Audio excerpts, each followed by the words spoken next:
Okay, so we've got a really cool lot here today I'm really excited about. We've got 10 DSLR cameras from a variety of brands like Nikon and Canon and Olympus, and we're going to go through every one of these cameras, test it to make sure it's working, assign a value, and hopefully get to the target of $1,500 that I have for all of these cameras. I spent $800 from a variety of sources like garage sales, estate sales, online auctions, physical auctions, and hopefully we'll be able to make a little money and get these cameras into the hands of people that will use them for years to come. Let's jump right in. I went ahead and set all of the cameras inside of a box down on the ground to leave a little space up here to go through them all, and I'll pull out the first camera now. And this is an Olympus E300, 4/3, not micro 4/3, but 4/3 DSLR camera. And this was one of Olympus's first 4/3 DSLR cameras. Very, very unique design, and frankly, it's not a camera that I've run across all that often.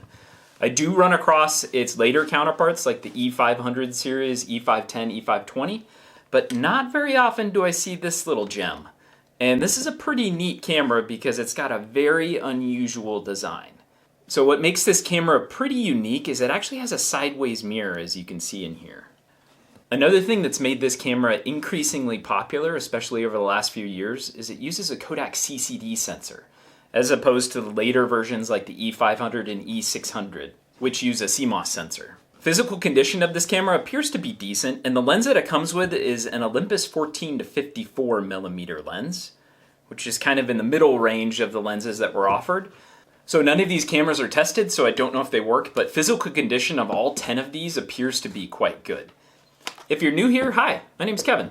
I've been buying and selling used digital cameras for the last 10 years, and I've been doing it full-time now for 7 years. I've sold probably a half dozen of the E300 over the years, and hundreds of the other E500 and E600 series models, so I'm pretty familiar with them. This camera uses a compact flash card from memory, which can be accessed right here on the side. And it actually has a card in there already. We've got a 512 megabyte CF card. So let's go ahead and get a battery. I keep all of my batteries that I have, and I have hundreds of different batteries depending on the camera. I try to keep some of them charged up, so whenever I'm testing, I'm actually able to test them in real time. So let me go ahead and pull out a battery.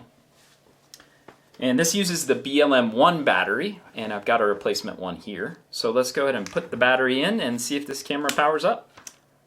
It's got this very large flash, actually. Ready? Boop. So let's go ahead and power this camera on and see if it works. Blue light flashes, and let's see if we got a menu. Yeah, we got the menu screen here.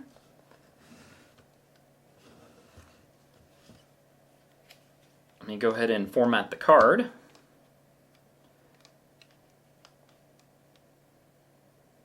Okay, and let's pop the flash, and let's go ahead and see if this thing takes a picture. The other thing that's pretty unique about this camera is it actually uses a pentamirror for the viewfinder, not a pentaprism. So it's a little bit cheaper to make, and as a result, the image when you're looking through the viewfinder can be a little bit dark, especially in manual modes can be a little bit tricky.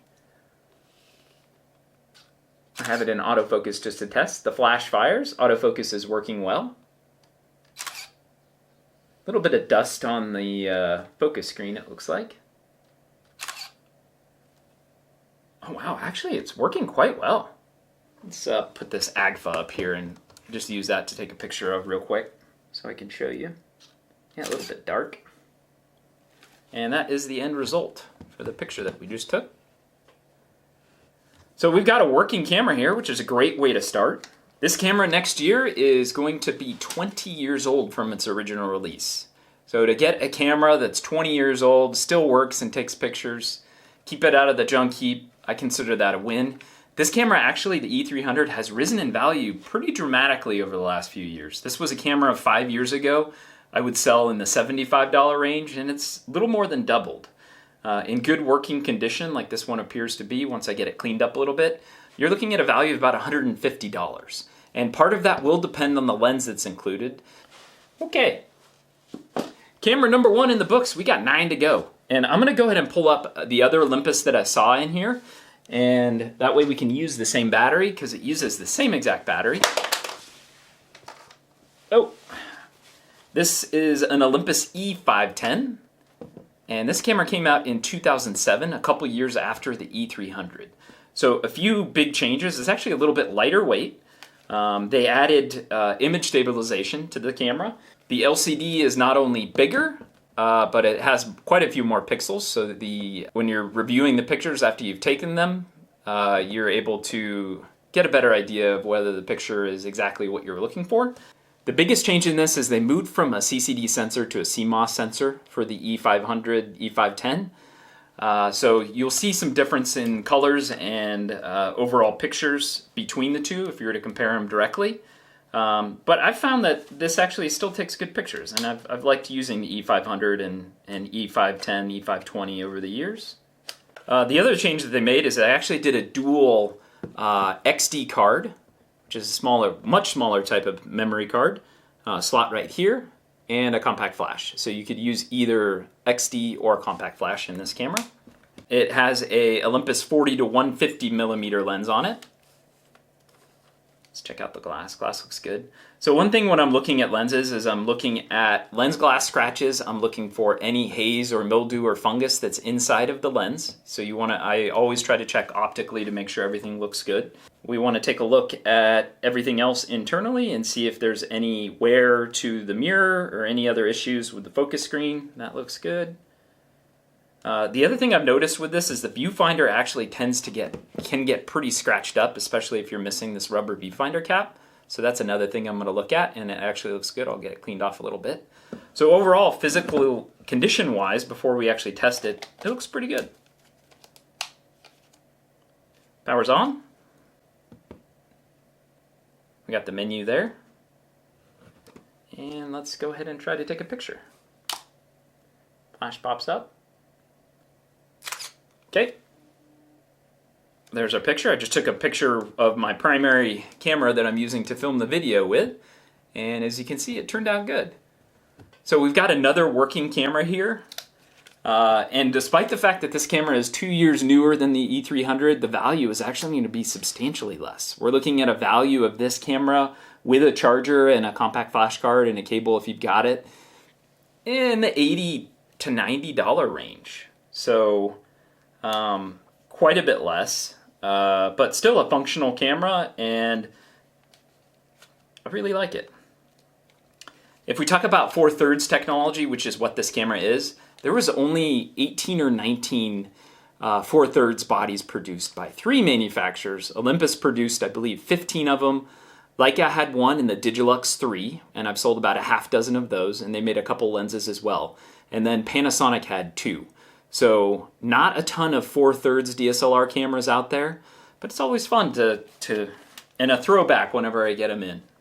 All right, next up we have a Canon Rebel XT DSLR camera.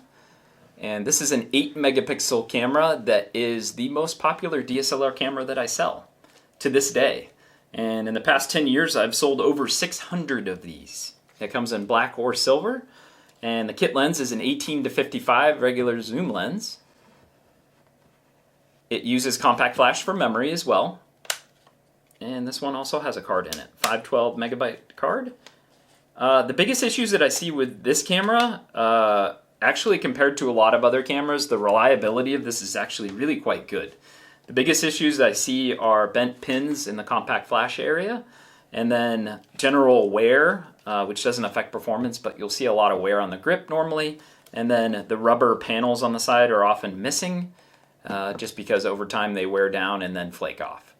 So let's go ahead and power this on and see if it works. It uses the Canon NB2L battery, which is this guy right here. Okay, it does power on. Pretty small screen, as you can see there. This does not have live view, so you do have to use that viewfinder there whenever you're taking pictures. I'll go ahead and format the card. And let's take a look at everything else internally while we wait on that card to format. Oh, the glass has a little bit of smudges. I'll get that cleaned off with my microfiber cloth. I'll have a link down below for that as well. I go through a lot of microfiber cloths because I end up cleaning a lot of glass in this job. A little bit of dust inside lens is common, generally doesn't affect actual performance, and otherwise this looks good. The other thing you want to look at is that the lens moves in and out smoothly. Sometimes you can have some issues with catches, or if it's been dinged, the lens will be jerky or stiff. The other issue that I see with this camera is the lens itself. Generally, given the age of the camera, almost 20 years old, sometimes they have autofocus problems with the lens. So I'm going to flip it into manual. We'll take a few manual pictures, and then we'll go ahead and take some autofocus as well. Okay, that looks good. And we'll flip it to auto. Flash pops up. Yeah, that looks good. Okay, so we've got a working camera here, and value of this has actually gone down. This was a camera that 4 or 5 years ago I would sell for in the $100 to $110 range with a charger and a memory card. Now you're looking at $70, $75 with free shipping on this camera. Most of the ones that I've sold recently have been actually in that $70 range. So once you factor in $10 for shipping and eBay fees, not a lot of money in these. So it's not something that I really search out for anymore. But if you can get it for 10 or 20 or 30 bucks, it might be worth it. Okay, next up. Wow, this got a big lens on it. We've got a Nikon D60 here. And I believe this is a 10 megapixel, possibly 8 megapixel camera, kind of in that same time frame as the Rebel XT. It was a main competitor that Nikon put out along with the D40. And then if you're looking at a slightly better build quality, the D80. We've got a Tamron 18 to 270, which has a big optical range for a fairly small lens, as you can see there. And it has the hood and the filter. Hood adds a little bit of value as well. Let's go ahead and take the lens off and see how everything looks. That glass looks good under there. A little bit of wear on the rear mount. It uses the Nikon ENL9 battery, which is this guy right here. And we're into the first camera that uses regular SD card for memory. So let me pull an SD card out.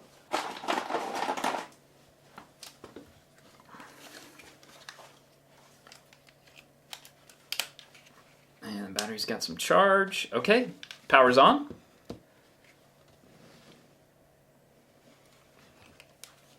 The normal lens that this came with, the kit lens, would be the 18 to 55. Physical condition of the body itself really looks quite good.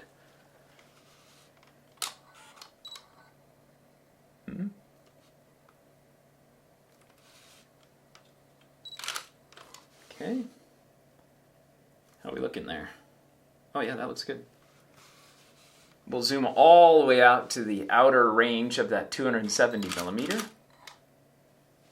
There's a little bit of dust visible and a little bit of hairs, microfibers visible through the viewfinder, so that would probably be on the focus screen and doesn't actually affect the pictures taken. A little bit of lens noise, and that's common with the 18 to 270. The other thing that you see with the 18 to 270, the glue that they used for their rubber tends to weaken over time more than a lot of other brands. I mean, sure, you'll see that with Nikon lenses as well, but this 18 to 270, for whatever reason, over time, tends to become warped and loose. So you'll often see this either separated entirely or quite loose on the body. This one is a smidge loose, but not bad compared to a lot of the ones that I see. So lens looks good, body looks good. I'm gonna go ahead and take the memory card out and run to the computer real quick, and we'll see what the shutter count is on this D60. And the shutter count, if you're not familiar with, is how many shutter actuations or how many pictures this camera has taken. And there is a finite amount generally on average of how many pictures a DSLR camera can take and how many times you can click that shutter button before the shutter mechanism fails.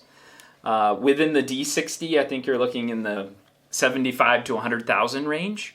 So I'll go ahead and run over there real quick and we'll see what the shutter count is. Shutter count on this D60 is going to be 8,500.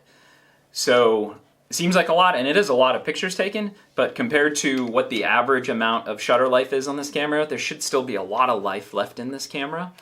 So that's good news, and that does affect the value as well. If I pair the body itself with one of the 18-55 Nikon lenses that I have hanging around, you're looking at a value in the $110 range. And this Tamron 18-270, in its current good working condition, you'd be looking at a value in the $115 range. So altogether, we'll call it 110, 115, 225 on this. Let's stick with Nikon. Why not?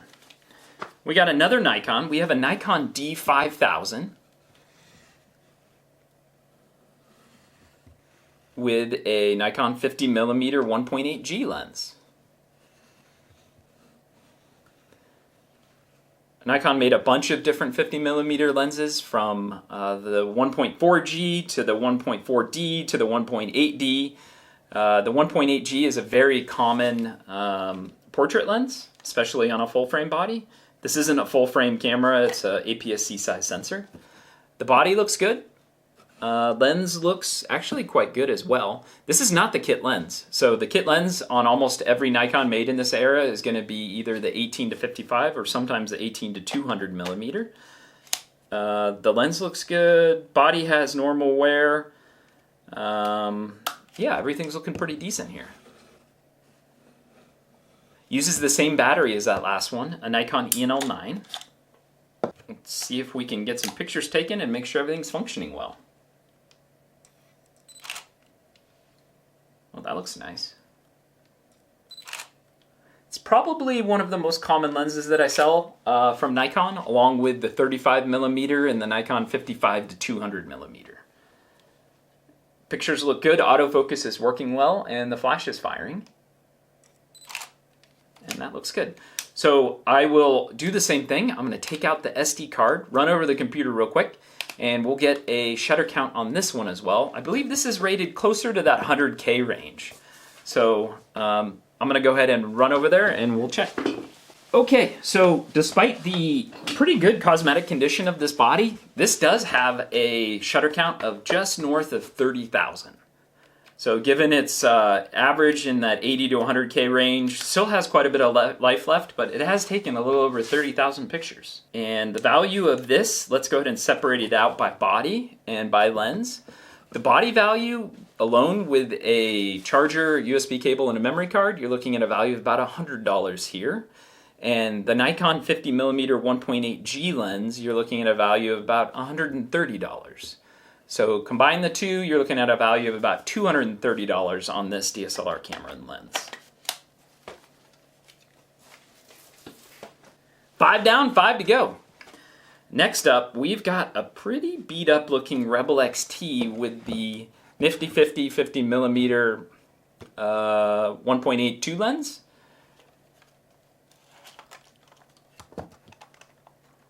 Optically looks okay, some dust internally, but I'm not seeing any haze or mildew. And I like to use a light whenever I'm looking at glass because it makes it much easier to see if there's any haze inside. That looks good. And this is an EF mount, red dot. EFS would be white dot. And that means that this would be compatible with a lot of older DSLR cameras as well as most of Canon's film camera line that's a little bit newer. And this uses a Canon NB2L battery. There's not one in here. Pop it in. Power's on. No compact flash card. We can remedy that real quick. Put in this 4 gig that I have here, the SanDisk.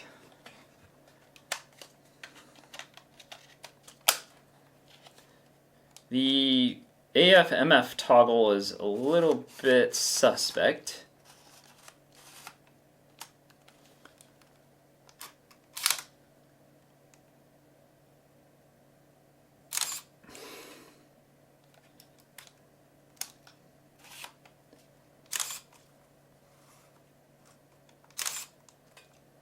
Okay, it's working in manual. Let me see if I can get auto to work. There we go.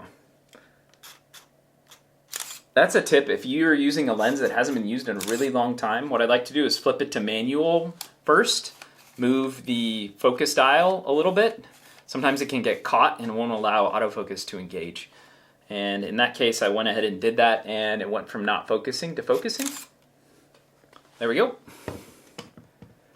So same exact body as that silver Rebel XT with just the different lens, the 50mm, but value is going to be kind of similar given the condition of both the body and the lens, quite a bit of wear. I would probably sell this kit together for in the $70 to $80 range if you pair it with a charger and a USB cable. So I'll go ahead and say split the difference and say $75 on this camera. Okay. And that camera gets us just over $800, so just over the purchase price. But as I always say, once you factor in shipping cost whenever I sell these, as well as eBay fees and various other expenses, I would need to get closer to $1,000 to actually cover my actual costs. So we're not quite into the green or black yet, but we're getting close. And it sure is nice to have all working cameras here, at least so far, knock on wood. What is that? Ooh. Okay. Canon Rebel T3i with an 18 to 135 STM lens. It's a really nice lens, actually. I still use it to this day on a variety of Canon bodies. It's got the step-through motor, which helps with video, and it's generally a pretty smooth lens. Big upgrade over the regular non-STM lens. So physical condition looks good, a little bit of discoloration on the grip, and I have some kind of rubber enhancer that's called back to black that will actually bring a little bit out of that whiteness out and get it back to its true black color. So I would recommend using that. I'll have links down below for both the microfiber cloths that I use as well as that. This uses the Canon LPE8 battery, and this was released by Canon in between the T3i and T5i. Not one of the most popular Canon models. The T3i and T5i outsold this by pretty good measure. But I believe it's 18 megapixels and it takes really good pictures. Video performance is okay, but for still use, it's quite good. Has a little bit of wear around the lens mount here, but we'll get that cleaned up. And otherwise, this looks quite good. So I'm hopeful that we'll be working. The LCD also looks good. It's got an articulating hinge. Got a battery in there, and we got a memory card. Another 4 gig card. Let's see if it powers on. Oh, it does. Oh, it's set to a London time zone. That's curious. Okay, and for all my European friends out there, I've got a lot of European viewers of this channel. This is the Canon 650D in your market. Okay, let me format the card real quick. Yeah, looks good. Lens looks really quite nice, actually. Let's go ahead and try taking a picture. Flash pops. Yeah. So we're taking good pictures. Everything is working well. And that is exactly what I like to see. I think this was sold as a kit. The lens I sell a lot of, and the lens value is going to be $175 in its condition. And I sell normally 1 or 2 of these a week, so pretty good idea of the value here. The T3i body alone, depending on condition, you'll see on eBay in the United States for sale in the $125 to $200 range. Given the condition of this is quite good, I'll get it cleaned up a little bit. I would say the value of this body is going to be in the $150 range. So $325 here for both the body and the lens. And normally when I sell these, I do like to separate them if it's not the regular kit lens. Now we're at a little over $1,100 in projected value, so we're getting close to the $1,500 target that I have. And we've got 3 cameras left. Okay, next up, we have a Canon 20D with a Canon 28 to 80 millimeter lens. And physical condition, we've got pretty good scratch on the top LCD here. Rear looks fine, and we've got part of the rubber missing here. That's what I was talking about. Look, I bet if I pull this off, it will completely flake off. It does. So, common issue with older Canons, especially, especially if they were stored in like humid environments. Very common. And that looks good. Let's check the compact flash area. Okay, that looks good.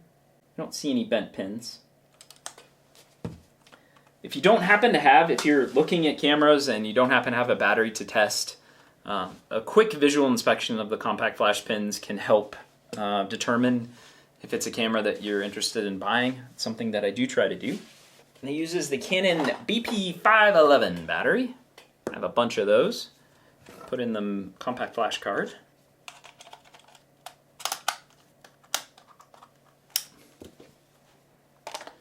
What are you guys shooting with today? If you're using a current, more recent camera, whether it's point and shoot or DSLR or mirrorless, let me know in the comments down below what you're shooting with, what your primary camera is.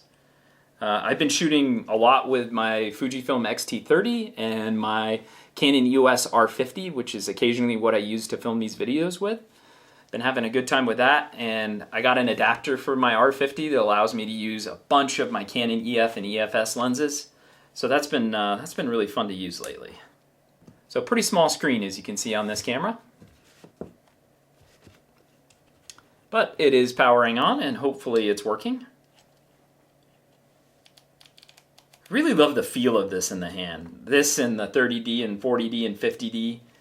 Maybe it's because I have a little bit bigger hands. It's super comfortable, even though it is a heavier body, just to hold even with one hand. Versus the smaller Micro Four Thirds cameras, it kind of feels sometimes like my hand doesn't really know where to go. But here it's just super natural. And the glass looks good, so I'm hopeful that we'll be able to take a picture with this. A little noisy. Ooh, snappy though. Okay. Not bad. Okay. Okay. This camera is also working. Hooray! Cosmetic-wise and condition-wise, that will affect the value a little bit, but value on this, as is, wasn't great. The autofocus on this, it's only got a few point autofocus. It is an older DSLR camera for sure.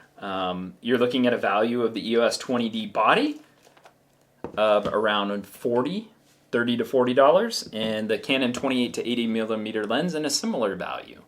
So if I was to pair these two together and list them as a kit, which I probably would, I would probably list it for in the $70 range. We've got two cameras left, both Canons. Okay. We have a Canon T3i here with the 55 to 250, and I think this is the IS2. Yeah, it is, IS2. So there's three common versions that you see of this lens, the 55 to 250 regular, IS2, and STM. The STM has the most value. It's also the newest. I believe it was released in 2013 maybe.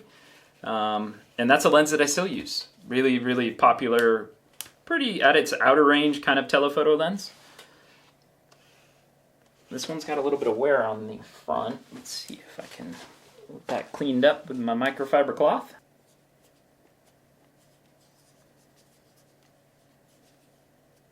Okay, now you can see the difference there. So we're looking quite good there with the lens glass. And cosmetically, this body looks pretty good. I'm not seeing any areas of concern. And if I was looking at a super beat up camera, it may not have been a camera that I even purchased in the first place. So even to get to this point where I bought the camera, I've already looked at condition, and if something doesn't look quite right, or it's got a broken mount or another serious issue, it's probably not a camera I would have bought in the first place. Go ahead and take off the lens. That looks good.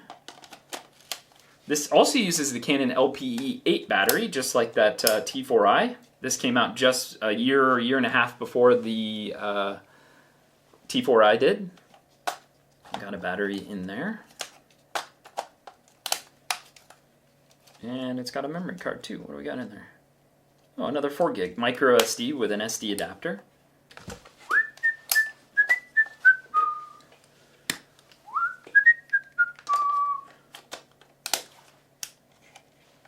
There we go. We have power.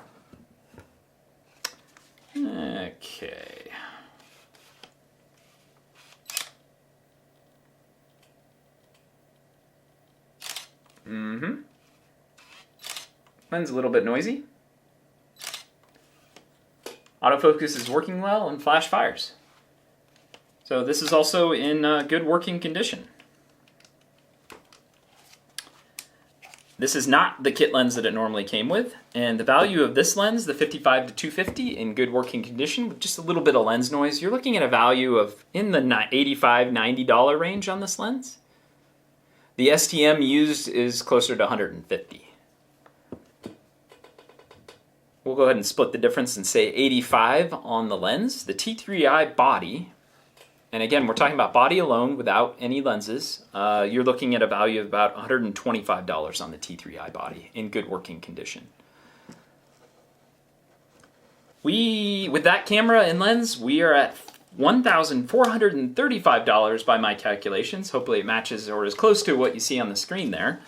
I've been trying to put values on the screen now, just in case some of you have the volume low or you're just kind of watching it and not listening. I'm trying to incorporate that. It does add quite a bit of time to my editing process, but hopefully that's helpful. So we are just literally 50, 60 bucks short of my $1,500 target, and I think if this camera's working, this next one, the very last camera, the last dab, we've got a Rebel T6. We should be able to get over that $1,500 hump. Rebel T6, one of the most popular DSLR cameras that Canon ever made. And actually, one of my most popular videos that I've ever made was about the Rebel T6. One of the first videos that I made as well. So this is a camera that was released by Canon, I believe in 2013, 2014 era. So it is 8-10 years old. Still takes really good pictures. Video performance is okay. It was around the time when they really started pushing video hard on DSLR cameras. It does have live view, and it does power on. This uses the Canon LPE10 battery, so the LPE10 that's in there must have been charged. And we've got a Canon 18 to 55 millimeter IS lens on here. I think it came with the IS2 or the STM, so I don't think this is the original kit lens. So maybe someone that originally had it had an older Canon and they ended up taking the lens off of that and putting it on here. But let me go ahead and format the card and we'll test it. Yeah, nice and snappy. Okay, so we've got a good working condition Canon Rebel T6 DSLR camera. I sell this camera a lot to this day, normally a couple a month. And the latest sales price on the couple that I've sold is in the $215 range with accessories. So I can pretty confidently say that I should expect to get around that same price on this camera. So $215. And with that, we have completed all 10 of those DSLR cameras testing. All I have to do is clean them up a little bit and they'll be ready for listing on eBay, which is where I sell most of my cameras. I do a little bit of local sales and a few other platforms, but eBay is the majority of my sales. I actually used to sell about 90% of my cameras through Amazon, and I'll have a separate video on that, but I no longer do much business on Amazon. The customer base didn't really match up for the used products that I was selling. A lot of the times customers bought cameras thinking they were brand new and they received a used camera and they would immediately send it back. So my return rate on Amazon, I kid you not, was 10 times the amount that I see on eBay. My eBay return rate is in the 3 to 4% range. My Amazon return rate was 30%. Really mind-boggling. So I made the choice, it was a tough choice, to pretty much eliminate most of my Amazon business, reduce my overall revenue, but I gotta say, it's nice not dealing with so many boomerang packages coming back to me. So with this camera, we're at $1,650 in value from that $800 original investment that I paid for all of these cameras. And we eclipsed my $1,500 target by about 150 bucks. So good win there. You know, once you factor in all of the time that it's going to take to list and that it took to originally source these, we're looking at not a ton of profit. DSLR cameras generally have some of the lowest profit margins of anything that I sell. So it's not even half of my business is DSLR cameras. Most of my business is point and shoot and camcorders, actually. So I hope that video was helpful and entertaining. I really enjoy making these. As always, if you haven't checked out any of my other unboxing type videos, check them out here. I've made a bunch over the last month. I try to make 2 videos a week, and if you're interested, like I said, leave a comment on a few of the questions that I had, and don't forget to subscribe. As always, happy shooting. No matter what you're shooting with, get out there, have some fun.